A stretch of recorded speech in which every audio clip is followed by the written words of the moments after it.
Evet, arkadaşlar selam. Bugün sizlere klasik bir pantolon çalışması yapacağım.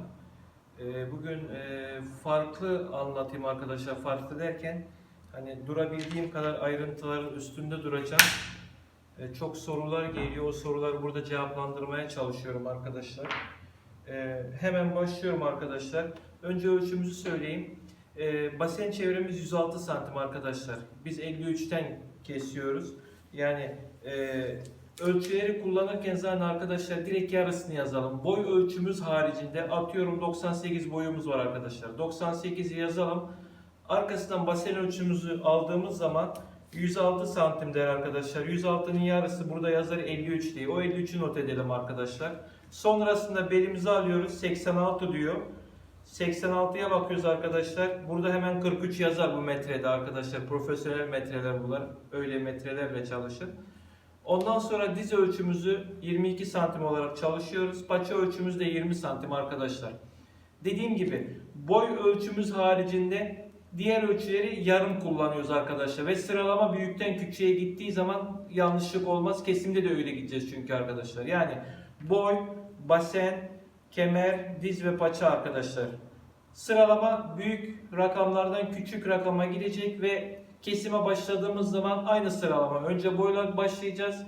Basenle, kemerle, dizle ve paçayla gideceğiz arkadaşlar. Hemen üst temizleme çizgisini çekiyorum. Bu temizleme çizgisi arkadaşlar sadece kumaşın düzünü bulmamız için. Yani 2 santim artmış, 1 santim artmış önemli değil.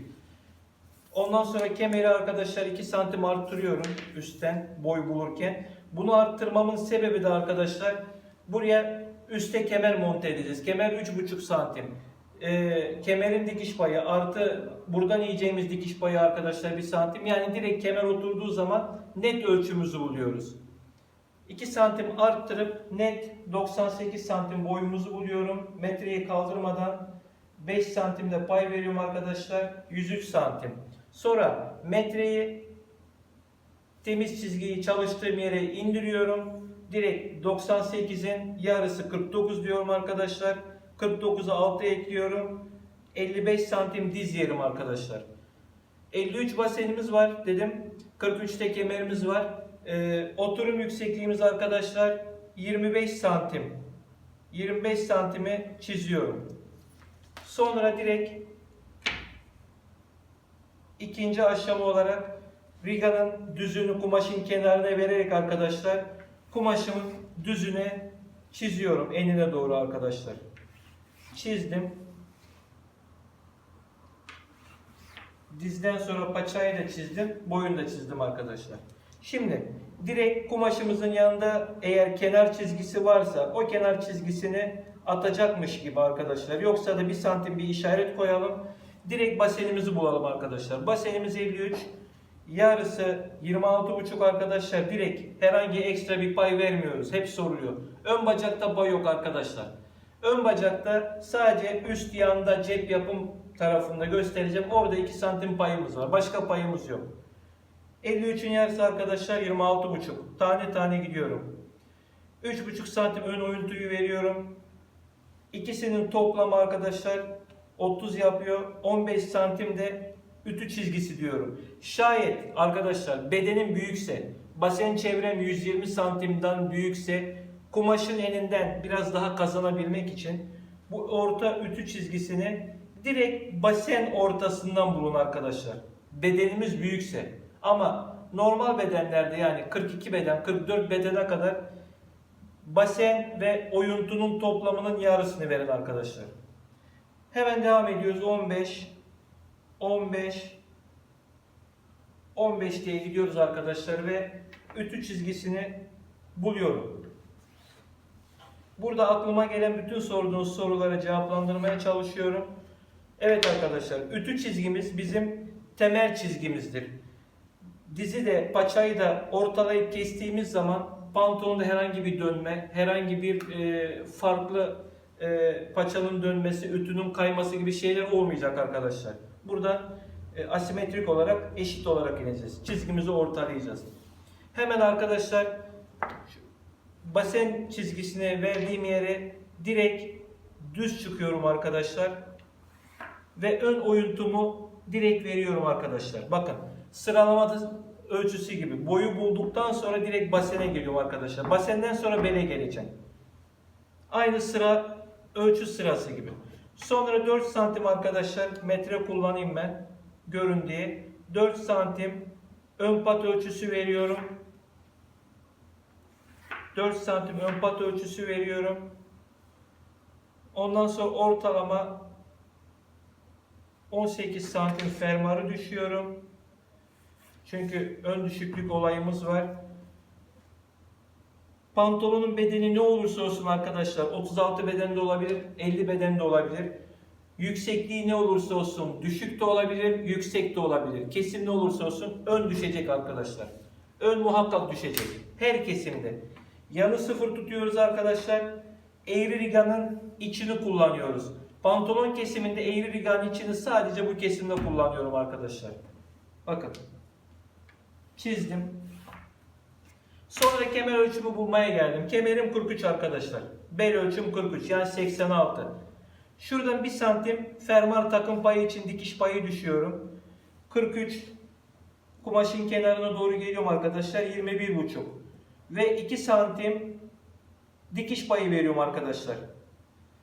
Ön bacak kesiminde sadece şurada dikiş payı var arkadaşlar. Sadece üst yanda. Diğer kesimlerde eğri riganın hep dışını kullanıyorum arkadaşlar. Basen çizgisiyle bel çizgisini birleştiriyorum. Birleştirdim. Şimdi cebi buluyorum arkadaşlar. Yan dikişten 6 santim ve vere olarak yan dikişe paralel 16 santim cebimi buluyorum ve cebimi çiziyorum arkadaşlar. 16 santime 6 santim arkadaşlar. Bu da benim cebim. Sıralama gittiği gibi baseni bulduk arkadaşlar. Belimizi de bulduk. Şimdi dizimize iniyoruz. Dizimiz 22. 22'nin yarısı 11. 11'i ütü çizgimizin ortasına koyuyoruz arkadaşlar. 11 ve 22 olarak çiziyorum. Paçam 20 arkadaşlar. 10 rakamını çizginin ortasına koyuyorum. 10 ve 20 olarak çiziyorum. Dizden aşağıya düz cetvel kullanıyorum arkadaşlar.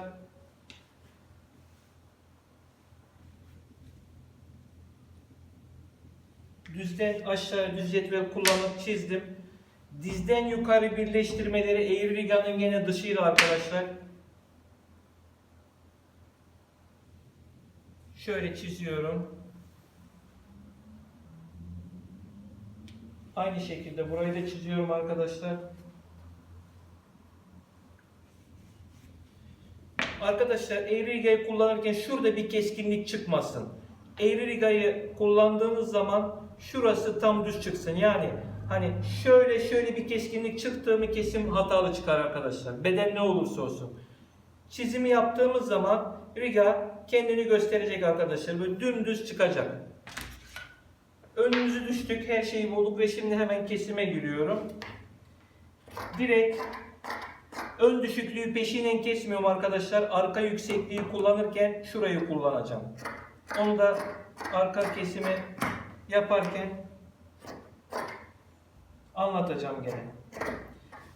Cebin bitim yerine 1 santim bir çıt atıyoruz arkadaşlar. Ve kesime devam ediyorum.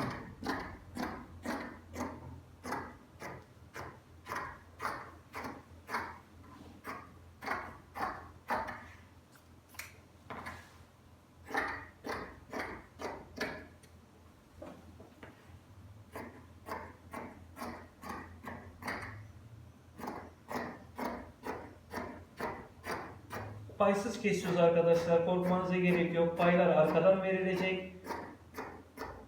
Ölçümüzü net düzgün aldıktan sonra ön kesme olayında karıştırmayın.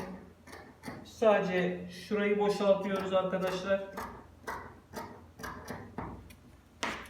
Dediğim gibi ön oyuntuyu şu an peşin kesmiyorum çünkü arka yüksekliği verirken buradan vereceğim arkadaşlar. Sonra ön oyuntuyu düşeceğim.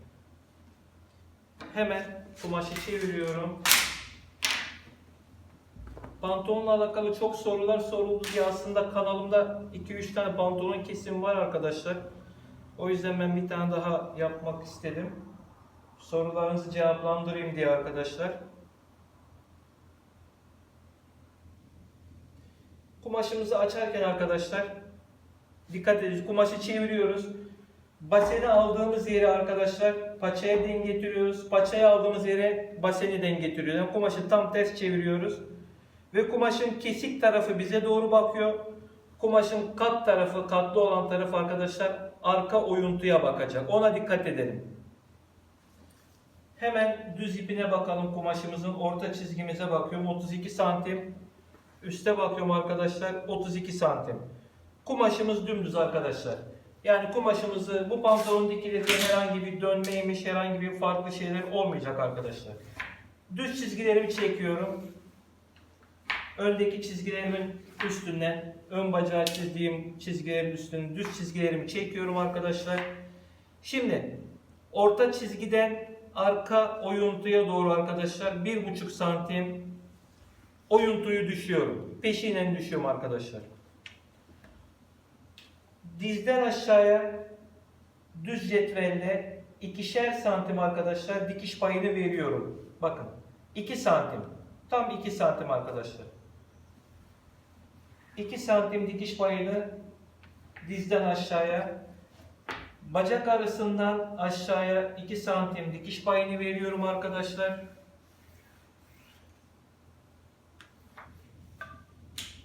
Yandan bu 2 santimi yukarıya kadar çıkıyorum.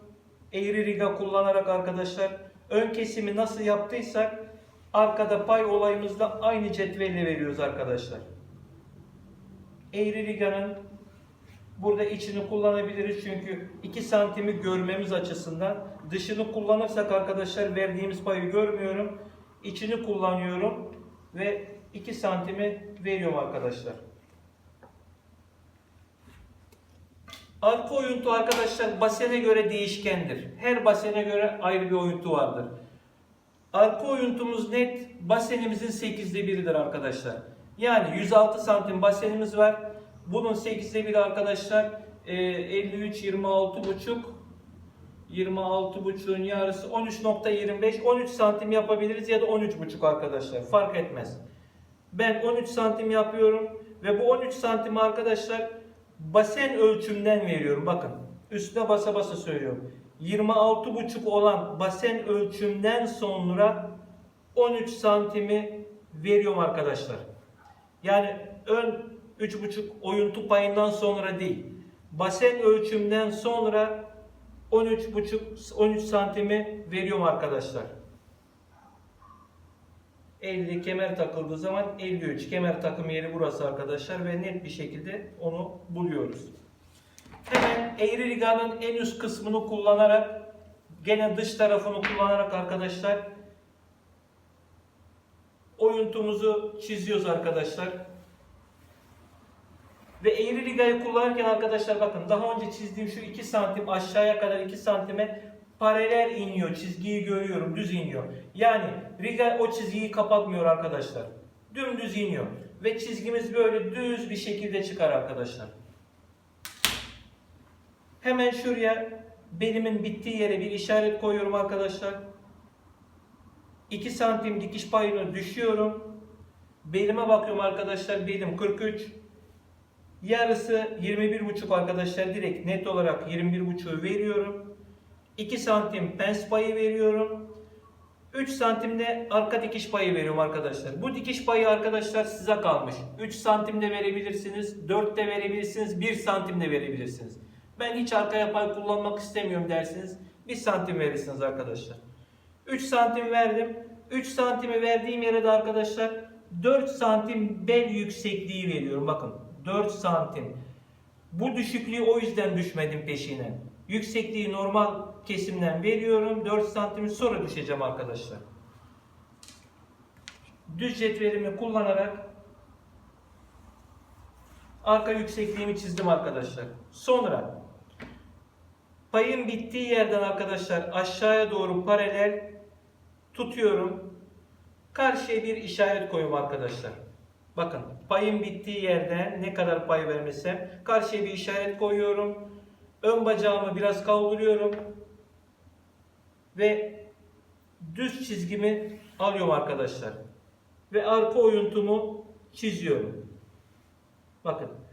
Arka oyuntumu çizdim. Arka oyuntum da çıktı arkadaşlar. Sonra arka oyuntunun bedene doğru, içe doğru yarım santim bir işaret alıyorum arkadaşlar. Bu makinenin oyuntuda pay olmaz. Makinenin geçeceği yer arkadaşlar. Dikişin geçeceği yer. Hemen arka bele verdiğim payla birleştiriyorum. Bu da benim makinenin geçeceği yer arkadaşlar. Yani pantolon dikildiği zaman, arka çatılacağı zaman şuradan makinem geçecek ve kemer ölçüm net çıkacak. Ondan sonra pens yerine gelelim arkadaşlar. Payı düşünmeyelim. 25 santim toplamda çıkan ölçümüz. Pay harici direkt 12,5 santime alıyorum arkadaşlar. 8-8,5 santimde boy iniyorum. Ve arka pensimi burada çalışıyorum. Pense 2 santim vermiştik arkadaşlar. Sağlı sollu 1 ve 2 olarak işaretliyorum. Bakın.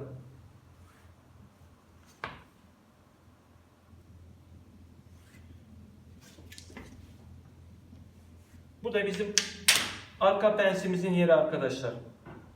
Şimdi rahatlıkla kesimimizi yapabiliriz.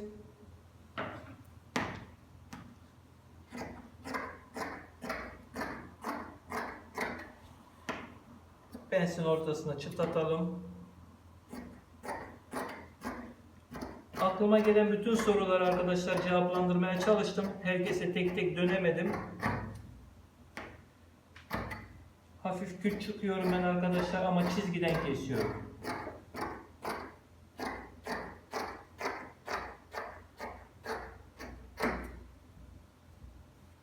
Klasik bayan pantolonu arkadaşlar.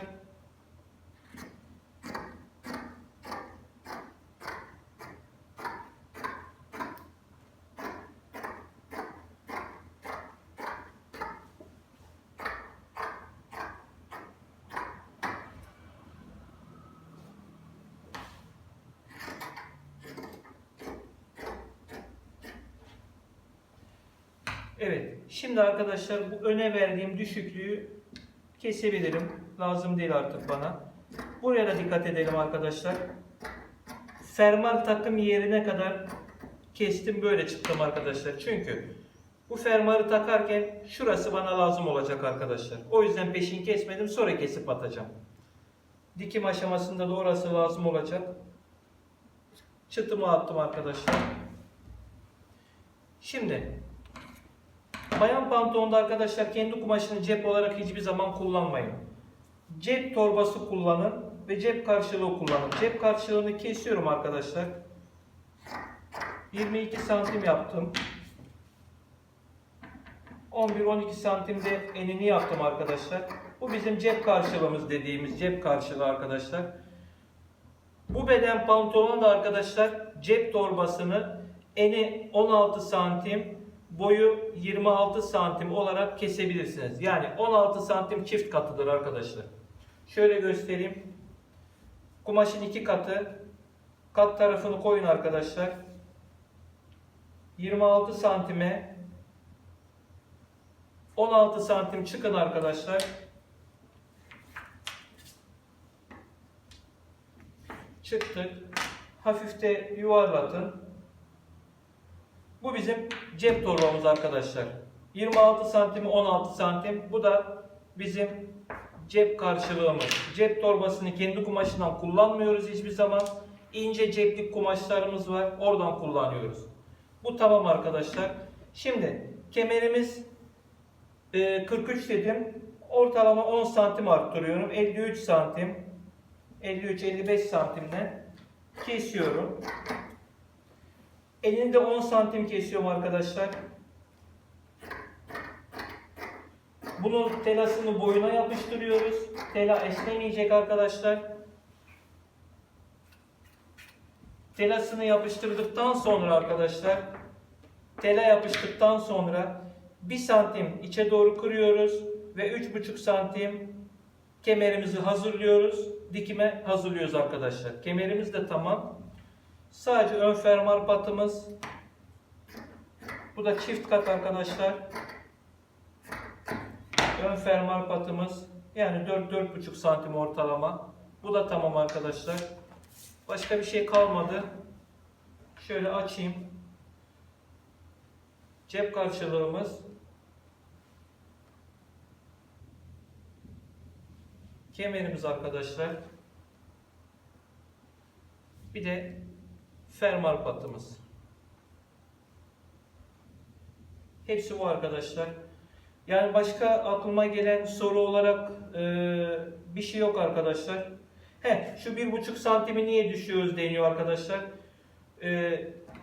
Atıyorum diz birleştirme yeri çıtları üst üste getirdiğimiz zaman arkadaşlar verimli olduğu için ucuca ancak geliyor. Yoksa sarkma yapar o bir taraf düşmezsek arkadaşlar. Yani biz peşinen pratik kesim yaptığımız için peşinen atıyoruz arkadaşlar. Evet, bugünkü kesimimiz de bu kadar. Bir dahakine görüşmek üzere arkadaşlar.